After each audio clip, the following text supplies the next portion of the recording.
ज्योतिष शास्त्र अनुसार अगस्ट मासरे अनेक ग्रहंक राशि परिवर्तन कारण विभिन्न राजयोग सृष्टि हेब। एही राजयोगर प्रभाव समस्त राशि व्यक्ति विशेषक उपरे पड़िले मध्य किछि राशि व्यक्ति विशेष भाग्यशाली हेबे। अगस्ट मास खूब खास हेबाकु जाउछे। धार्मिक दृष्टिकोणरू एही मासरे राखी पूर्णिमा जन्माष्टमी समेत अनेक महत्वपूर्ण पर्वपर्वाणी पालन कराजिबो। एहा सह एही मासरे सूर्य बुध शुक्र और शनि स्थिति मजबूत हेब। एही मासरे ग्रहंक राजा सूर्य कर्कट राशि रे चलन करिवे। अगस्ट मध्यम सूर्य चलन करी सिंह राशि रे प्रवेश करिवे। शुक्र मिथुन और कर्कट राशि रे रहिबे।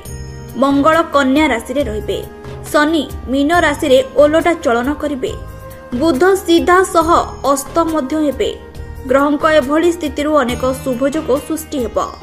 ग्रहंक चलन फल विपरीत राजयोग गजलक्ष्मी राजयोग लक्ष्मी नारायण राजयोग सृष्टि हेब।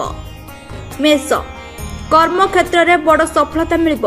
टंका निवेश करी लाभवान हेबे। अटकिथिबा धन मिलिब। दाम्पत्य जीवन सुखमय हेब। प्रेम रे सफलता मिलिब। अटकिथिबा काम पूर्ण हेब। सिंह कर्म क्षेत्र में शुभ परिवर्तन हेब। दायित्व वृद्धि हेब। नुआ काम आरंभ करिवे। जीवन रे सुख समृद्धि वृद्धि हेब। धन प्राप्ति हेब। तुला जीवन रे सुख शांति रहिब। सौंदर्य कला प्रेम और विवाह क्षेत्र में सफलता मिलिब। अविवाहित युवक युवती विवाह हेब।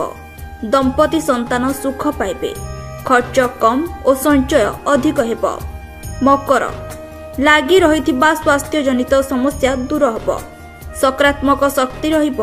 कर्म क्षेत्र में बड़ सफलता मिलिब। पदोन्नतिर जोग रहिछि। धनु धन प्राप्ति हेब। नुआ चाकरी जोग रहिछि। व्यवसाय रे बड़ लाभ मिलिब। मां लक्ष्मी को विशेष कृपा मिलिब।